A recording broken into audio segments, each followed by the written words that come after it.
Hello student, good morning. आज हम लोग बात करेंगे ज्योग्राफी की क्लास। एक बात ध्यान देना इस बात को,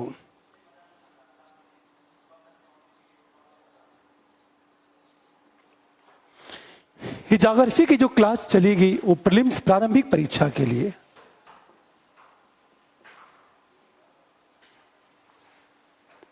प्रारंभिक परीक्षा के लिए क्लास चल रही है। एक बात मैं आप सबको बताना चाहता हूं कि ज्योग्राफी से जो प्रश्न पूछे जाते हैं, एक तो स्थल मंडल, दूसरा वायुमंडल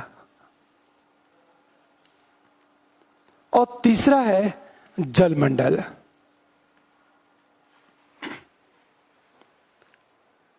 लिथोस्फीयर, एटमॉस्फेयर, हाइड्रोस्फीयर की बात करें, हमेशा ध्यान देना इस बात को, ये फिजिकल ज्योग्राफी की ये टॉपिक है। फिजिकल ज्योग्राफी, भौतिक भूगोल, स्थल मंडल, वायुमंडल और जलमंडल की हम बात करें। एक बात हमेशा याद रखना है, हम सभी को स्मार्ट स्टडी करना है। मेरा यह मानना है कि केवल पढ़ने से पीटी नहीं होगा, क्योंकि यूपीएससी का जो प्रश्न है बड़ा कॉन्सेप्चुअल पूछा जाता है। आप ध्यान देना इस बात को, हम सबको स्मार्ट स्टडी करनी होगी। और स्मार्ट स्टडी में यह बात कि कम से कम समय में हम कितना पढ़ सकते हैं, वो चीज जो मेरे लिए उपयोगी हो। अब तक यूपीएससी की बात करें, वायुमंडल और जलमंडल से लगभग 80 से 90% प्रश्न पूछे जाते हैं। अर्थात जो फिजिकल ज्योग्राफी है, यदि फिजिकल ज्योग्राफी से प्रश्न पूछे जाएंगे, 80 से 90% प्रश्न वायुमंडल और जलमंडल से पूछे जाते हैं। ये जो स्थल मंडल है, यहां से प्रश्न हार्डली 10%, कई बार होता है 10 से 15% के बीच प्रश्न पूछे जाते हैं। हमेशा ध्यान दो इस बात को, प्रीलिम्स की बात करूं, मैं प्रीलिम्स की बात करता हूं। मैं दूसरी चीज, जो इंडियन ज्योग्राफी है, भारतीय भूगोल की हम बात करें, इंडियन ज्योग्राफी से भी प्रश्न पूछे जाते हैं। और मैं इस क्लास में एनसीईआरटी से लेकर एडवांस लेवल तक की मैं क्लास लूंगा। और मैं आपसे दावा करता हूं कि ज्योग्राफी से 15% पूछा जाता है, तो पूरी संभावना है कि 12 से 13 प्रश्न आपके सही हो जाएं। 12 से 13 प्रश्न आपके सही हो सकते हैं, लेकिन वो तब जब आपका कॉन्सेप्ट एकदम क्लियर होता चले। तो हम सभी को कॉन्सेप्ट को पूर्णतः क्लियर करना है। मैं किसी टॉपिक को पढ़ाने के बाद प्रश्न क्या बन सकता है, वो सारे प्रश्न मैं उठाऊंगा और आप नोट करते चलना। जैसे मैंने ये कहा, निश्चय आईएएस एकेडमी के यूट्यूब चैनल पर इकोनॉमिक्स की पूरी क्लास पड़ी हुई है।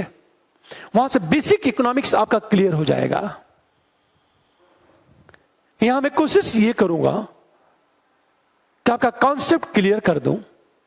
रही बात फैक्चुअल क्वेश्चन की, तो जो यूपीएससी में या पीसीएस में फैक्ट पूछे जाते हैं, उसमें अधिकांश फैक्ट एनसीईआरटी बेस होते हैं। अब मैं जो क्लास लूंगा, एनसीईआरटी के साथ शुरू करूंगा, एडवांस लेवल तक जाऊंगा। ज्योग्राफी की जो मेंस की क्लास होगी, वो लौकुश पांडे सर लेंगे। हमेशा ध्यान दो इस बात को, ज्योग्राफी के मेंस की क्लास लौकुश पांडे सर लेंगे, प्रीलिम्स की क्लास मैं लेकर चलूंगा। अब ध्यान दो इस बात को, टॉपिक को समझो। सबसे पहले हम लोग बात करेंगे वायुमंडल। इस ज्योग्राफी के क्लास के बाद आप 10 साल का पेपर उठा लेना, ज्योग्राफी का 10 साल का पेपर उठाना और पेपर को सॉल्व करना। मुझे पूरा विश्वास है कि आपके क्वेश्चन सॉल्व होते चले जाएंगे। चलो, हम सबसे पहले बात करेंगे वायुमंडल। यद्यपि बहुत सारे लोग शुरुआत करते हैं स्थल मंडल से। हमारा सौर मंडल क्या है, सूर्य क्या है, पृथ्वी कहां स्थित है, पृथ्वी का स्ट्रक्चर क्या है, मैं इसे बहुत कम टच करूंगा क्योंकि यूपीएससी यहां से प्रश्न नहीं पूछता है। और एक बात याद रखना, ज्ञान का भंडार है। हम सब कुछ पढ़ने के बावजूद भी हो सकता क्वालिफाई ना कर पाए, तो जरूरी यह है कि क्या पूछा जाता है और मुझे किस तरह पढ़ना है, यह सबसे ज्यादा महत्वपूर्ण है। हम सब कुछ रट नहीं सकते, मानो की एक क्षमता है, हम रोबोट नहीं हैं। इसलिए जो महत्वपूर्ण है और जहां से प्रश्न पूछे जाते हैं, हमारी कोशिश होगी कि हम उस टॉपिक को फोकस करें और मैं हर टॉपिक के बाद प्रश्न उठाता चला जाऊंगा कि देखो प्रश्न ये है, इसका आंसर, इसको कैसे हम सॉल्व करेंगे। अब मैं आपसे बार बार कहता हूं, ज्योग्राफी इकोलॉजी की बात करूं, मैं कॉन्फिडेंस डेवलप कर दूंगा और प्रश्न गलत होने नहीं दूंगा मैं, पर आपको मेरे साथ कदम से कदम मिलाकर चलना होगा। ध्यान देने इस बात को। सबसे पहले मैं बात करता हूं वायुमंडल।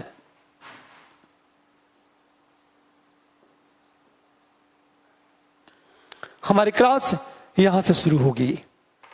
वायुमंडल की हम बात करें, ध्यान देना इस बात को। वायुमंडल है क्या? वायुमंडल यह हमारी पृथ्वी है। जो भी मैं फिगर बनाता चलूं, उस फिगर को आप बनाते चलोगे आप। यह हमारी पृथ्वी है, अर्थ है। इसके चारों तरफ गैस का जो आवरण है, यह जो गैसीय आवरण है, इसे ही कहा जाता है वायुमंडल।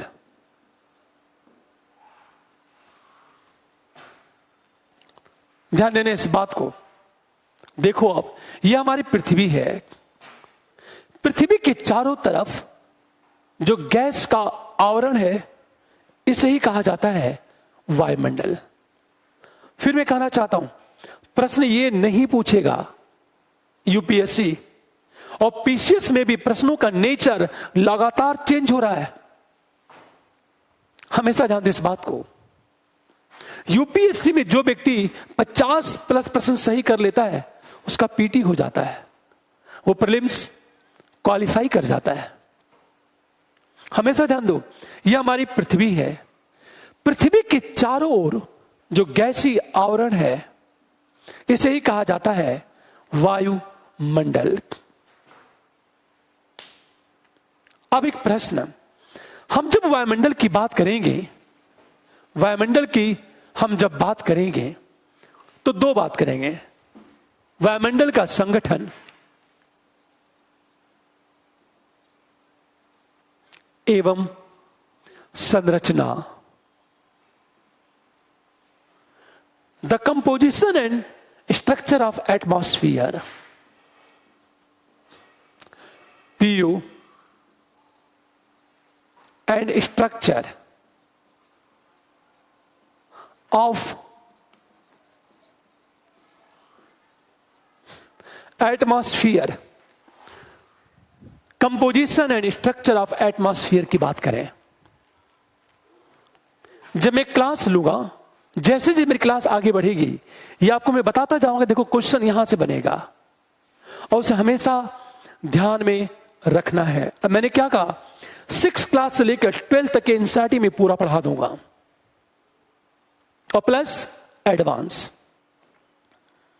जितनी भी अच्छी किताबें हैं ज्योग्राफी की, समिंदर सिंह, माजिद हुसैन, एनसीईआरटी, इन सबको मैं फॉलो करूंगा। अंत में, क्लास के अंत में 5 से 6 दिन में मैप कराऊंगा। पूरा विश्व का मैप, और एक एक चीज को हम लोग पढ़ेंगे। अब देखो, अब वायुमंडल का संगठन एवं संरचना, the composition and structure of atmosphere. हम सबसे पहले बात करेंगे वायुमंडल का संगठन क्या है। हमेशा ध्यान दो इस बात को, वायुमंडल का संगठन, वायुमंडल के संगठन का अर्थ है the composition of atmosphere.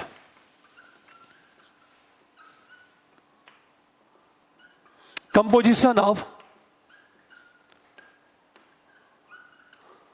Atmosphere की हम बात करें, वायुमंडल का संगठन, द कंपोजिशन ऑफ एटमॉस्फियर की बात करें। इसको ध्यान से समझना इस बात को, कंपोजिशन ऑफ एटमॉस्फियर। इसका अर्थ यह है कि वायुमंडल किस किस से बना हुआ है, वायुमंडल में कौन कौन गैसें हैं, उसमें क्या है। अब ध्यान से समझना इस बात को। यदि वायुमंडल के संगठन की बात की जाए तो हमारा जो ये वायुमंडल है, ये वायुमंडल में गैस है, गैसें हैं। इस वायुमंडल में जलवाष्प है, वाटर, हम वेपर की बात करें,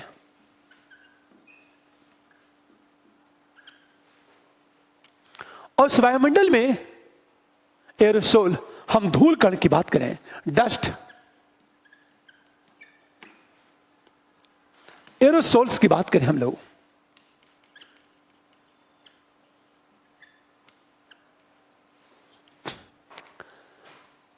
ध्यान दे इस बात को, द कंपोजिशन ऑफ एटमॉस्फेयर की बात करें। इस वायुमंडल में गैस भी है, जलवाष्प भी है और धूल कण भी है, दोनों है।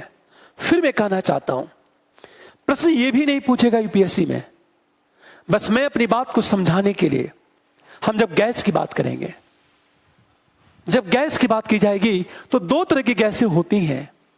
एक कांस्टेंट, स्थिर गैसें, मतलब कांस्टेंट, और दूसरा है अस्थिर गैसें, वेरिएबल।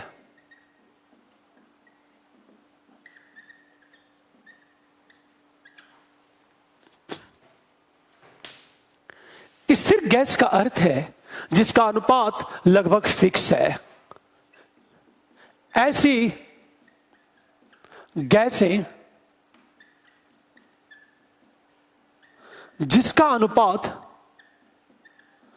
स्थिर होता है, और अस्थिर गैस का मतलब यह है जिसके अनुपात में निरंतर परिवर्तन होता है। हमेशा ध्यान दो इस बात को, द कंपोजिशन ऑफ एटमॉस्फियर, इसमें गैसें, जलवाष्प और धूल कण, ये तीन चीजें हैं। जो गैसें हैं उसमें स्थिर गैसें, कांस्टेंट, और दूसरा वेरिएबल और स्थिर गैसें। स्थिर गैस का मतलब क्या है? ऐसी गैस जिसका अनुपात स्थिर है, उसमें कभी कोई परिवर्तन नहीं होता। अब सोचो, एसएससी में क्या पूछेगा? एसएससी में यह पूछेगा कौन कौन से स्थिर गैसें हैं, पर यूपीएससी में यह कभी नहीं पूछेगा। यदि हम स्थिर गैस की बात करें, जैसे नाइट्रोजन,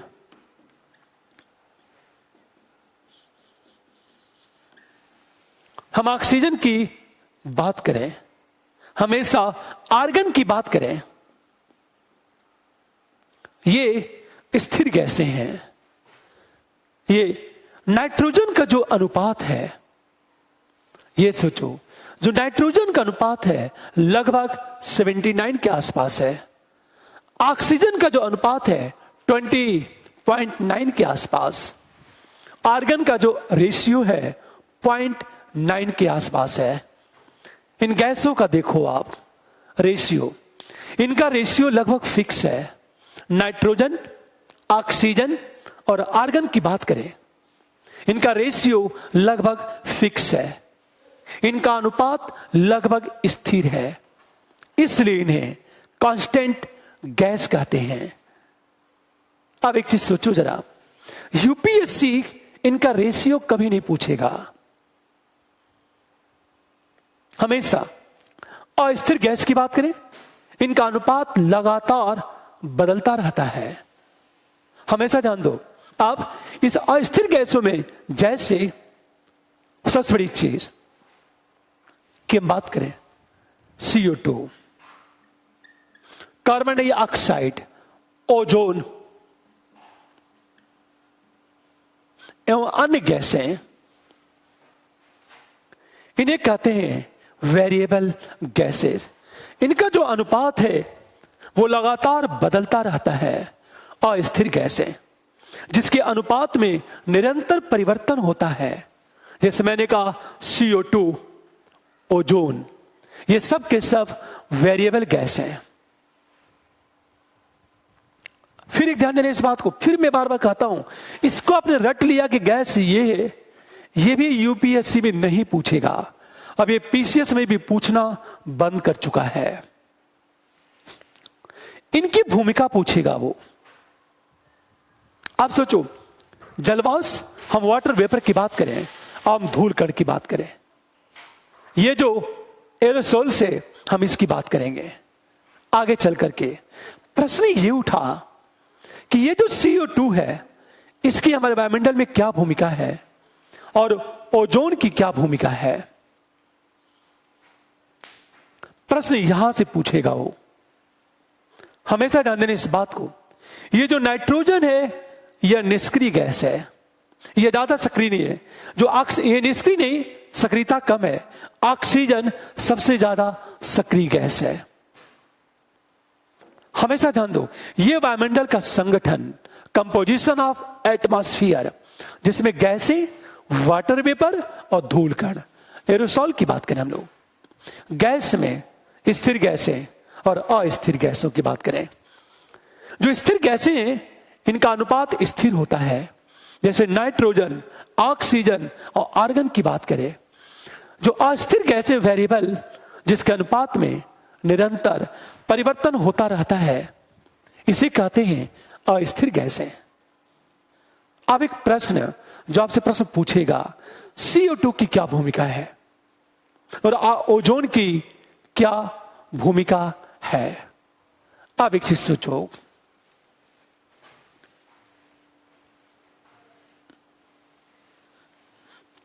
हम सबसे पहले बात करें CO2 की भूमिका। यह हमारे वायुमंडल में किस तरह की भूमिका निभाता है CO2।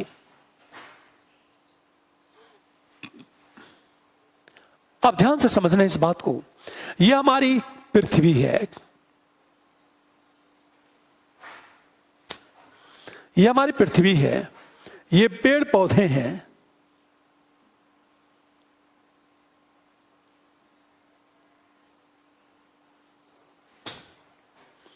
ध्यान देना इस बात को। ये CO2 है, मान लिया जाए ये CO2 के कण हैं। हमेशा ध्यान दो इस बात को, ये CO2 है। CO2 का नेचर क्या है? यह हमारा सूर्य है। CO2 का नेचर क्या है? ये जो CO2 है, कार्बन डाइऑक्साइड, लघु तरंगों के लिए पारगम्य तथा दीर्घ तरंगों के लिए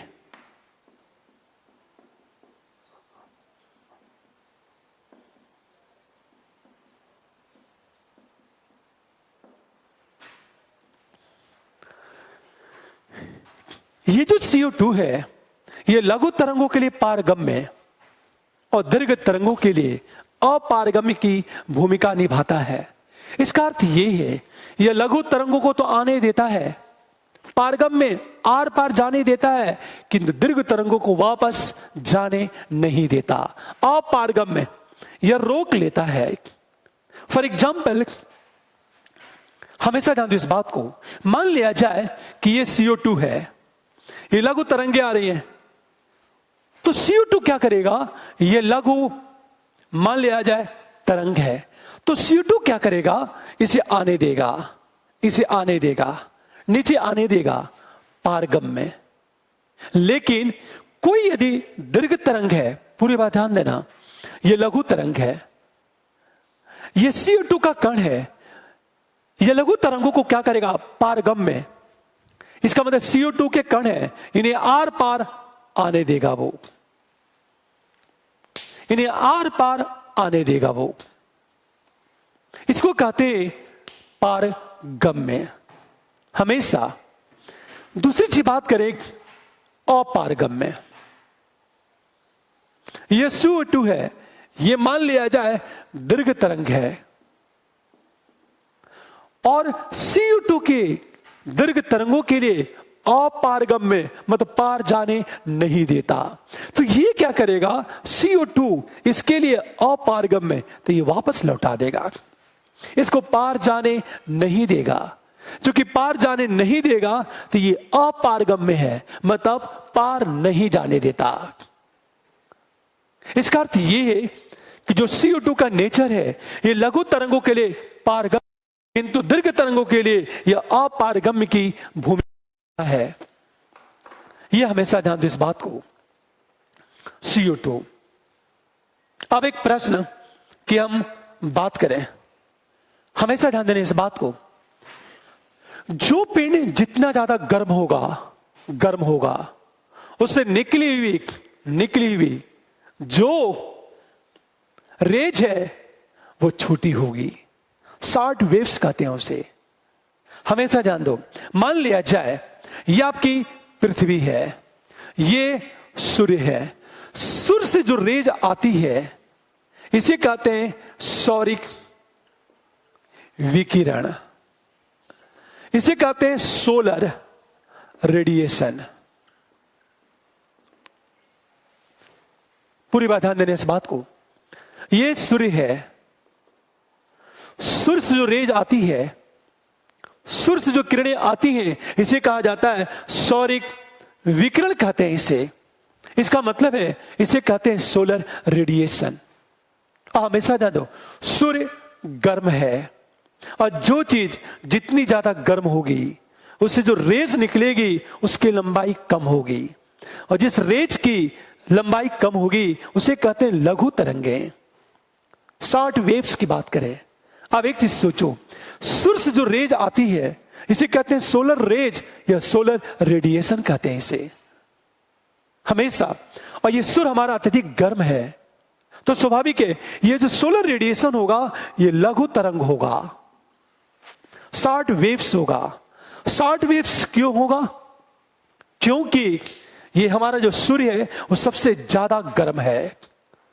अब ध्यान देना इस बात को, जो पिंड सबसे ज्यादा गर्म होगा उससे जो रेज निकलेगी उसकी लंबाई उतनी ही कम होगी। अब हमेशा ध्यान दो, तो सूर्य से जो रेज आती है उसे कहते हैं सोलर रेडिएशन, लघु तरंग कहते हैं। अब हमेशा ध्यान दो इस बात को, ये अत्यधिक गर्म है, ऐसी जो रेज निकलेगी उसे हम कहते हैं लघु तरंग, शॉर्ट वेव्स कहा जाता है उसे। अब एक चीज सोचो जरा, लेकिन हमारी जो पृथ्वी है ये ठंडी है, तो पृथ्वी से जो रेज निकलती है, पृथ्वी से जो रेज निकलेगी इसे कहते हैं भौमिक विकिरण, इसे कहते हैं टेरेस्ट्रियल रेडिएशन कहते हैं इसे। पूरी बात ध्यान देना, सूर्य से जो रेज आती है इसे सोलर रेडिएशन कहा जाता है, और पृथ्वी जिस रेज को छोड़ती है, रेडिएशन को छोड़ती है, उसे कहा जाता है भौमिक विकिरण, टेरेस्ट्रियल रेडिएशन। अब एक चीज सोचो, ये जो भौमिक विकिरण है यह दीर्घ तरंग है। आखिर क्यों? क्योंकि पृथ्वी ठंडी है, सूर्य की अपेक्षा पृथ्वी ठंडी है, और जो पिंड जितना ज्यादा ठंडा होगा, उससे जो रेज निकलेगी, रेज उसकी लंबाई उतनी ही ज्यादा होगी। हमेशा ध्यान दो इस बात। ये पृथ्वी ठंडी है, पृथ्वी का ताप बहुत कम है, तो पृथ्वी से जो रेडिएशन निकलेगा, जो रेज निकलेगा, पृथ्वी जब विकिरण को छोड़ती है तो उसे कहा जाता है भौमिक विकिरण कहा जाता है, उसे टेरेस्ट्रियल रेडिएशन कहा जाता है। और चूंकि पृथ्वी ठंडी है तो इससे जो रेज निकलेगी, वेव्स निकलेगी, उनकी लंबाई ज्यादा होगी, इसलिए इसे कहा जाता है लॉन्ग वेव्स कहा जाता है। इसे कहते हैं लॉन्ग वेव्स कहते हैं, इसे हम दीर्घ तरंग कहते हैं इसे। अब एक चीज सोचो जरा, ये इसकी लंबाई ज्यादा होगी, इसका अर्थ ये है कि पृथ्वी जिस विकिरण को छोड़ती है उसकी लंबाई ज्यादा होती है, और सूर्य से जो रेज आती है उसकी लंबाई कम होती है, क्योंकि सूर्य का ताप बहुत ज्यादा है। आप सोचो, तो सूर्य से जो रेज आती है, सोलर रेडिएशन, ये लघु तरंगे हैं, और पृथ्वी जिस रेडिएशन को छोड़ती है इसे कहते हैं भौमिक विकिरण, ये दीर्घ तरंगे हैं। आखिर दीर्घ तरंग क्यों? रीजन क्या है? क्योंकि पृथ्वी हमारी ठंडी है। तो एक बात हमेशा याद रखना, इन शब्दों का प्रयोग बार बार होगा। एक तरफ सोलर रेडिएशन और दूसरी तरफ कहते हैं टेरेस्ट्रियल रेडिएशन की हम बात करें। अब एक चीज सोचो, आप थोड़ा सा ध्यान देना तो बहुत मजा आएगा। देखो, ये बात हो रही थी, ये हमारा पेड़ पौधा है, ये पृथ्वी है, हम लोग बात कर रहे थे, ये एक CO2 है, CO2 है,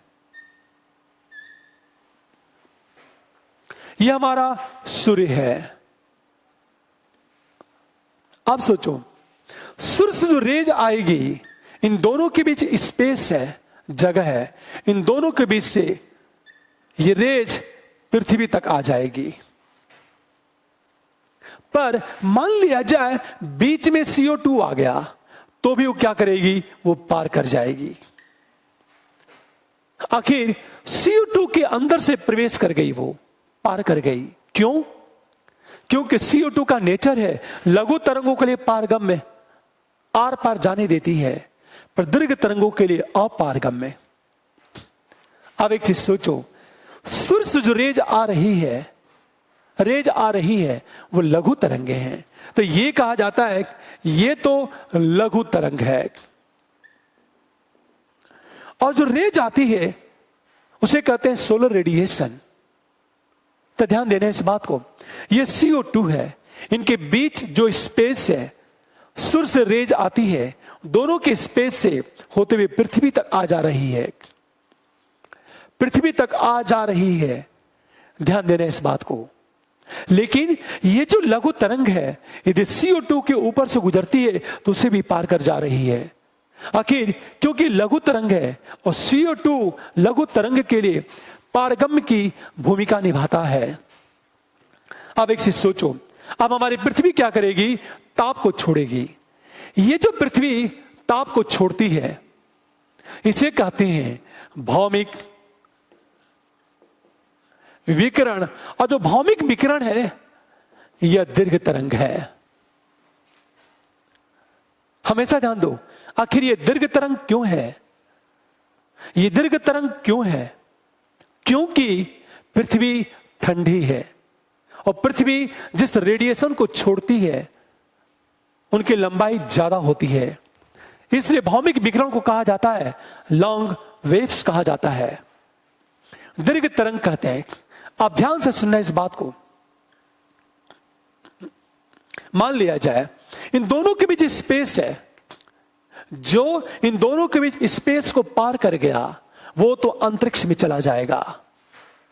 पर मान लिया जाए यह भौमिक विकिरण CO2 से टकरा गया, CO2 से टकरा गया, और CO2 क्या है? दीर्घ तरंगों के लिए अपारगम्य की भूमिका, मतलब पार जाने नहीं देगा। तो परिणाम क्या होगा, ये वापस चला आएगा पृथ्वी पर। आखिर वापस क्यों आ गया, पार जाने नहीं देगा, क्योंकि ये दीर्घ तरंगे हैं और CO2 दीर्घ तरंगों के लिए अपारगम्य की भूमिका निभाता है। तो सोचो, ये टकराया, सीधे वापस चला आया पृथ्वी पर। फिर मान लिया जाए, हमेशा ध्यान दो, ये भौमिक विकिरण है, दोनों के बीच स्पेस में पड़ा, ये सीधे अंतरिक्ष में चला जाएगा।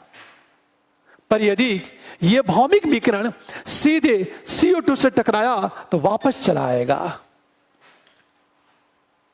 इसका मतलब यह है, इसका अर्थ यह है कि CO2 लघु तरंगों के लिए पारगम्य और दीर्घ तरंगों के लिए अपारगम्य की भूमिका निभा रहा है। हमेशा ध्यान दो इस बात को। CO2 सूर्य से जो रेज आती है, इसे कहते हैं सोलर रेडिएशन। और पृथ्वी से जो रेडिएशन छोड़ता है, पृथ्वी जो छोड़ती है, उसे क्या कहते हैं, हमेशा ध्यान। अब एक चीज, पृथ्वी जो क्या करती है, ये जो सोलर रेडिएशन है, इससे ताप पृथ्वी तक आता है सोलर रेडिएशन से। और ये जो भौमिक विकिरण है, इसको इस तरह समझो आप,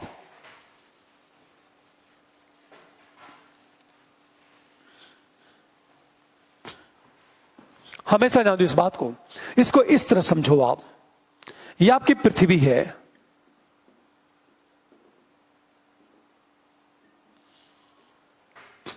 ये सूर्य है, रेज आ रही है, ये क्या आपका सौरिक विकिरण, हमेशा ध्यान दो। और पृथ्वी क्या कर रही है, ताप को छोड़ रही है, इसको क्या कहते हैं, भौमिक विकिरण। अब ध्यान देना, हमारी पृथ्वी क्या है, पृथ्वी दिन में ताप ग्रहण करती है और रात में ताप को छोड़ देती है। हमेशा ध्यान दो, तो ये जो भौमिक विकिरण है, इसके द्वारा क्या होता है,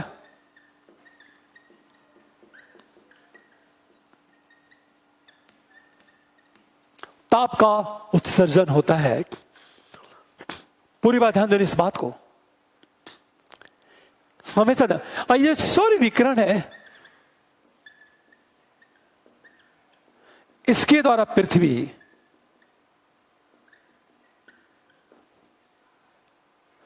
पृथ्वी तक ताप पहुंचता है। हमेशा ध्यान दो, और पृथ्वी दिन में ताप ग्रहण करती है और रात में ताप को छोड़ती है। अब एक चीज सोचो, सूर्य से जो टेम्परेचर प्राप्त होता है दिन में होता है, और सोलर रेडिएशन के माध्यम से यह ताप पृथ्वी तक पहुंचता है। पृथ्वी तक, पृथ्वी क्या होती है, रात में ताप को छोड़ती है और भौमिक विकिरण के रूप में ताप को छोड़ती है हमेशा। आप सोचो, और पृथ्वी रात में ताप को छोड़ती है, तो दिन में ताप को ग्रहण करती है और रात में ताप को छोड़ देती है पृथ्वी हमेशा। पर जो ताप को छोड़ती है तो भौमिक विकिरण के रूप में ही वह ताप को छोड़ती है। भौमिक विकिरण के रूप में ये पृथ्वी ताप को छोड़ देती है। अब एक प्रश्न, ध्यान देना इस बात को, दिन में हमेशा याद रखना, अब होता क्या है कि मान लिया जाए CO2 की हम बात करें, देखो आप, यदि हम बात करें CO2 की, ये पेड़ पौधा है, होता यह है, मान लिया जाए हमारे वायुमंडल में ये CO2 है और ये सूर्य है। मैंने क्या कहा, सूर्य से सोलर रेडिएशन के माध्यम से ताप पृथ्वी तक आ रही है। हमारी पृथ्वी भौमिक विकिरण के रूप में ताप का उत्सर्जन करती है। यह CO2 है और CO2 दीर्घ तरंगों के लिए अपारगम्य है। हम लोग पढ़ चुके हैं, पृथ्वी जिस ताप को छोड़ती है भौमिक विकिरण के रूप में, वह दीर्घ तरंगे हैं। आप सोचो, यदि एक भौमिक, ये ताप दोनों के बीच स्पेस है, पृथ्वी ताप को रात में छोड़ती है, दोनों के बीच स्पेस है, यह ताप हमारा अंतरिक्ष में चला जाएगा।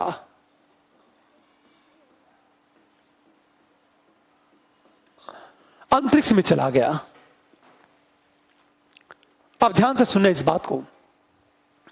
हमेशा मान लिया जाए पृथ्वी निरंतर ताप को छोड़ती रहे, तो पृथ्वी निरंतर ठंडी होती चली जाएगी। हमेशा ध्यान दो इस बात को। तो ये जो ताप पृथ्वी छोड़ती है, ये ताप सीधे अंतरिक्ष में चला जाता है। पर जो भौमिक विकिरण, ये तो ताप है, पृथ्वी भौमिक विकिरण के रूप में ताप को छोड़ रही है, टेम्परेचर को। पर जो भौमिक विकिरण CO2 से टकराता है, वापस पृथ्वी पर आ जाता है और ये आकर के पृथ्वी के ताप को बढ़ा देता है। मतलब इसी से पृथ्वी ज्यादा गर्म होती है। प्रश्न ये उठा, क्या कि भौमिक विकिरण से यह ज्यादा गर्म क्यों होती है? क्योंकि जो सूर्य ताप है, इससे जो ताप आ रहा है, हमेशा हवाओं को पार करते समय पृथ्वी तक आ जाता है और पृथ्वी की जो गैसें हैं भौमिक विकिरण के रूप में ताप को एब्जॉर्ब करती हैं, अवशोषित करती हैं। अब ध्यान देना, CO2 के बीच स्पेस है, भौमिक विकिरण के रूप में ताप चला गया, अंतरिक्ष में चला गया, पर जो रेज CO2 से टकराया वापस चला आया और इसी से पृथ्वी ज्यादा गर्म होती है। इसका मतलब ये कि हमारी जो पृथ्वी है भौमिक विकिरण से ज्यादा गर्म होती है, क्योंकि भौमिक विकिरण दीर्घ तरंगे हैं और हमारी हवाएं दीर्घ तरंगों से प्राप्त टेम्परेचर को एब्जॉर्ब करती है, अवशोषित करती है। सोचो, अब एक चीज सोचो, मान लिया जाए आप CO2 को 0 कर दो। जैसे मैंने एक एग्जांपल लिया कि CO2 मान लो 0 हो गया, पता चला CO2 0 है, यह हमारी पृथ्वी है, और CO2 0 हो गया, यह हमारा सूर्य है। तो स्वाभाविक है,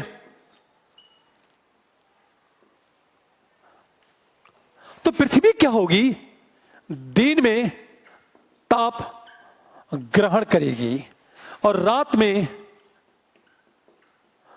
ताप को क्या कर देगी, छोड़ देगी। CO2 है ही नहीं, क्योंकि CO2 नहीं है, परिणाम क्या होगा, हमारा पूरा जो ताप है भौमिक विकिरण के रूप में यह अंतरिक्ष में चला जाएगा। कोई रोकने वाला नहीं है। हमेशा ध्यान दो, जब कोई रोकने वाला है ही नहीं, तो पृथ्वी भौमिक विकिरण के रूप में ताप को छोड़ देगी, और जब ताप छोड़ेगी तो पूरा टेम्परेचर अंतरिक्ष में चला जाएगा। जब अंतरिक्ष में चला गया तो पृथ्वी ठंडी होती चली जाएगी, और ठंडी होगी तो हो सकता है पृथ्वी का ताप -100 डिग्री हो जाए। यदि पृथ्वी का ताप -100 डिग्री हो गया तो मानव के रहने योग्य नहीं रह जाएगा। हमेशा ध्यान दो इस बात को, यदि हमारी पृथ्वी ताप को छोड़ने लगी, टेम्परेचर को छोड़ने लगी, हमारी पृथ्वी भौमिक विकिरण के रूप में, तो पूरा का पूरा टेम्परेचर यह अंतरिक्ष में चला जाएगा।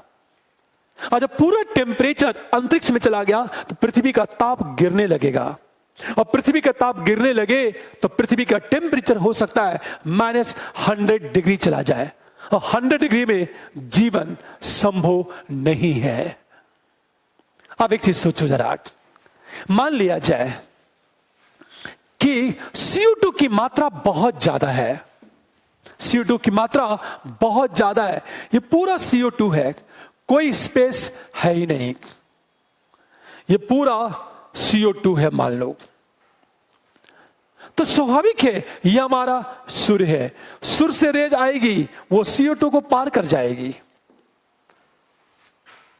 लेकिन जब पृथ्वी ताप का उत्सर्जन करेगी तो ये पूरा CO2 है, तो हमारा ताप अंतरिक्ष में नहीं जा पाएगा कि कहीं कोई स्पेस है ही नहीं, और ज्यों ये CO2 से टकराएगा वो पृथ्वी पर वापस चला आएगा। आप सोचो, जब पृथ्वी तो वापस आ गया, हम लोग पढ़ चुके हमारी पृथ्वी क्या होगी, भौमिक विकिरण के रूप में ताप को एब्जॉर्ब करती है। हमेशा जान दो, जब वापस चलाएगा तो पृथ्वी का ताप क्या होगा, ताप में वृद्धि होगी। और पृथ्वी के ताप में वृद्धि को कहते हैं ग्लोबल वार्मिंग।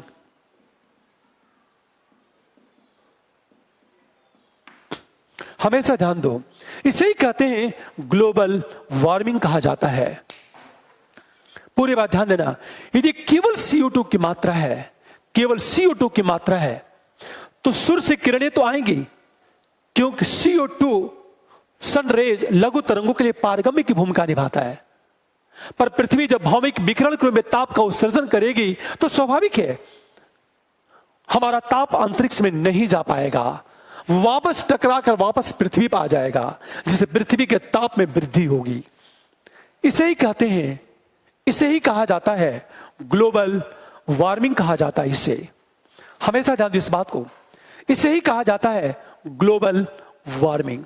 अब एक चीज, ये ग्लोबल वार्मिंग क्यों पैदा हुआ, क्योंकि CO2 की मात्रा बहुत ज्यादा बढ़ गई। अब हमेशा ध्यान दो, ये जो CO2 है, ये इसकी मात्रा इतनी ज्यादा है, इसकी मात्रा इतनी ज्यादा है कि पृथ्वी जो भौमिक विकिरण के रूप में ताप को छोड़ती है, वो ताप वापस अंतरिक्ष में चला आया, टकरा करके चला आया, तो पृथ्वी का ताप बढ़ गया। इसका अर्थ ये कि CO2 के कारण जैसे जैसे CO2 में वृद्धि होगी, पृथ्वी का ताप बढ़ता चला जाएगा। अब एक चीज सोचो, अब ये CO2 के कारण ही पृथ्वी का ताप बढ़ रहा है। इसे CO2 को कहते हैं ग्रीन हाउस गैस कहा जाता है। अब हमेशा ध्यान दो, ये जो CO2 है, इसे ही कहा जाता है ग्रीन हाउस गैस कहा जाता है इसे। अब एक प्रश्न, आखिर CO2 को ग्रीन हाउस गैस क्यों कहते हैं? हमेशा ठंडे प्रदेशों में क्या होता है, कांच का घर बनाया जाता है। ये कांच का घर है, शीशे का घर है, मान लो। हमेशा ठंडे प्रदेशों में कांच का घर बनाया जाता है।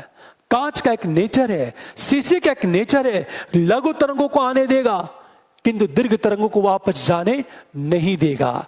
तो सूर्य से जो रेज आती है वो अंदर तक तो आएगी, अंदर तक तो आएगी, पर जब ये अंदर तक आएगी ताप को बढ़ा देगी, पर जब ये ताप को छोड़ेगा तो वापस टकरा के पुनः चलाएगा। ये टेम्परेचर बाहर नहीं निकल पाएगा।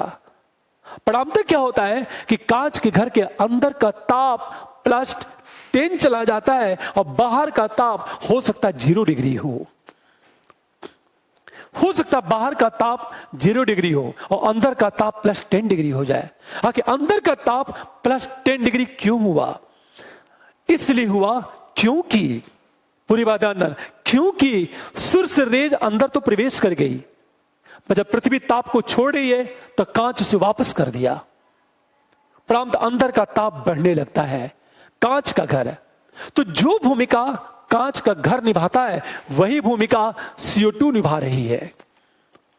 इसलिए CO2 को कहा जाता है ग्रीन हाउस गैस कहा जाता है। इस CO2 को ग्रीन हाउस गैस कहा जाता है। अब एक चीज सोचो जरा, हमेशा जैसे आपने देखा होगा कि गर्मी के मौसम में या ठंड के मौसम में कार को धूप में खड़ी कर दो आप, कार के जो शीशे होते हैं उन शीशों को पार करता हुआ सनरेज अंदर आ जाता है, पर वो अंदर का ताप तो बढ़ जाएगा, गाड़ी के अंदर का ताप, वो ताप बाहर नहीं निकल पाएगा। तो अक्सर देखो, ज्यों आप गर्मी के मौसम में कार को धूप में खड़ी करते हो, अंदर का ताप बहुत ज्यादा बढ़ जाता है, 50, 55, 60 डिग्री तक चला जाता है। अब बाहर का ताप हो सकता है केवल 30 या 40 डिग्री ही हो।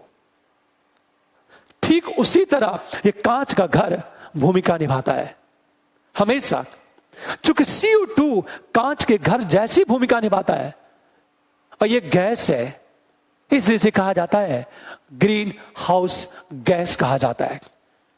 अब एक चीज सोचो, इसका अर्थ ये कि हमारा जो ग्रीन हाउस गैस है ये तो हमारे पृथ्वी के लिए हानिकारक है, और ग्लोबल वार्मिंग का जो कारण है ये CO2 है।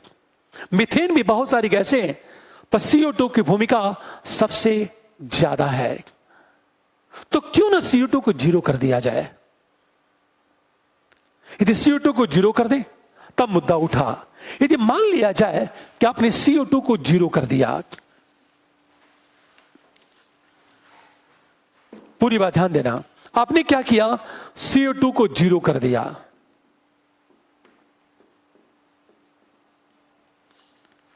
CO2 है ही नहीं तो स्वाभाविक है ये सूर्य है, सनरेज आएगी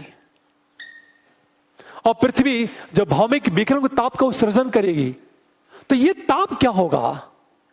ताप अंतरिक्ष में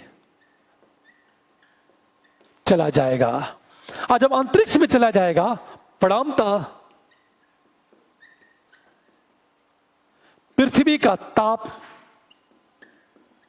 गिरने लगेगा। हो सकता है -100 डिग्री चला जाए, यह संभव है हमेशा। इसका अर्थ यह है कि पृथ्वी के एक निश्चित तापमान को बनाए रखने के लिए CO2 की मात्रा निश्चित होनी चाहिए। हमेशा पृथ्वी के निश्चित टेम्परेचर को बनाए रखने के लिए CO2 की मात्रा निश्चित होनी चाहिए। इसलिए यह कहा जाता है नेचर ने क्या किया, हमारे वायुमंडल में CO2 की मात्रा 0.03% निर्धारित कर दिया। यह नेचर ने डिसाइड कर दिया है। नेचर ने, यदि मान लिया जाए इसकी मात्रा में बढ़ के 0.04% हो जाए CO2 की मात्रा, तो पृथ्वी का ताप बढ़ने लगेगा। तो इसे कहते हैं ग्लोबल वार्मिंग। हमेशा ध्यान दो, पर यदि यह मान लिया जाए उसे कहते हैं ग्लोबल वार्मिंग, पर यदि CO2 की मात्रा 0.02% हो जाए तो पृथ्वी का ताप गिरने लगेगा। हमेशा ध्यान दो, पूरी बात याद रखना। नेचर ने क्या किया, हमारे वायुमंडल में CO2 की मात्रा फिक्स कर दी 0.03%, फिक्स कर दी। यदि मात्रा बढ़ करके 0.04% हो जाए तो इसे कहते हैं ग्लोबल वार्मिंग।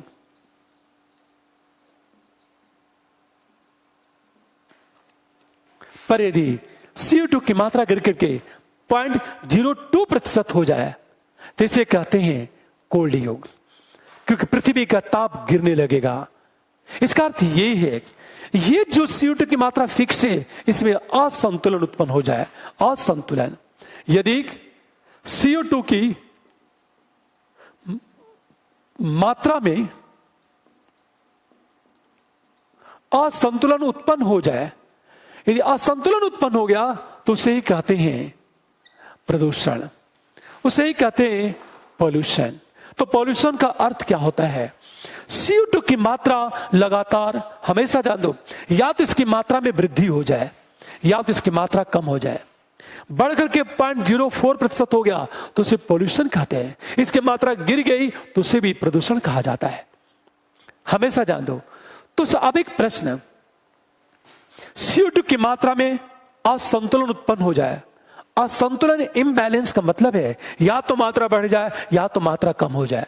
जैसे आप एक सीमा से ज्यादा खाते हैं, भोजन करते हैं तो प्रॉब्लम, एक सीमा से कम भोजन करते हैं तो प्रॉब्लम। एक सीमा से ज्यादा भोजन करेंगे तो मोटापे के शिकार हो जाएंगे, एक सीमा से कम भोजन करेंगे तो कुपोषण के शिकार हो जाएंगे। तो आप चाहते हो कि आपका हेल्थ सही बना रहे तो भोजन को संतुलित मात्रा में करना जरूरी है।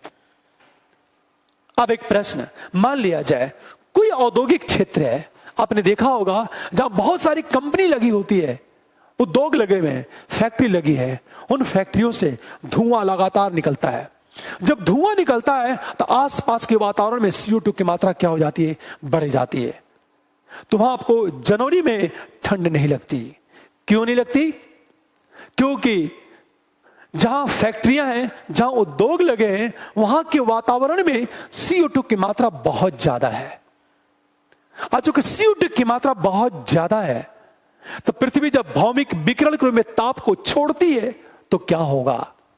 वो ताप अंतरिक्ष में नहीं जा पाएगा, वापस पृथ्वी पर क्या होगा, आ जाएगा। इसको इस तरह समझो, आप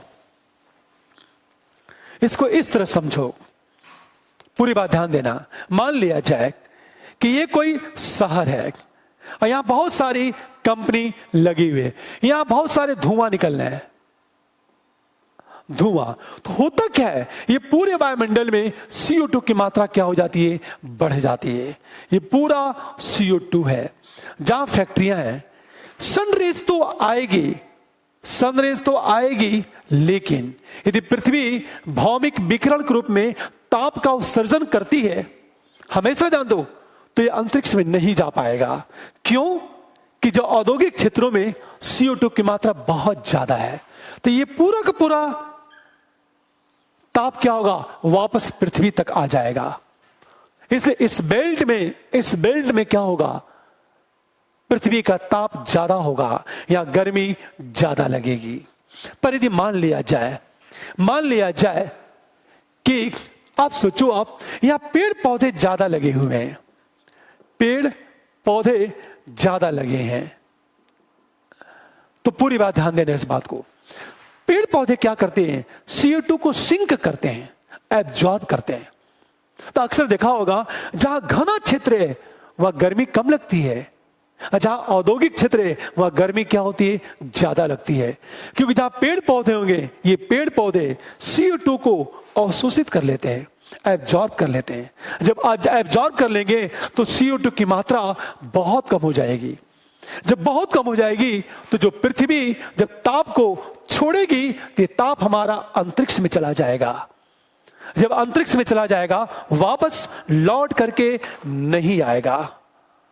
हमेशा ध्यान दो इस बात को, ये वापस लौट के नहीं आएगा। इसका परिणाम ये होगा कि वहां गर्मी कम लगेगी। इसे ये कहा जाता है कि ग्लोबल वार्मिंग को कम करने का एक ही रास्ता है कि पेड़ पौधे ज्यादा लगाओ, वृक्षारोपण ज्यादा करो आप। अब हमेशा ध्यान दें इस बात को, सिंपल प्रश्न आपसे यह पूछा जा सकता है,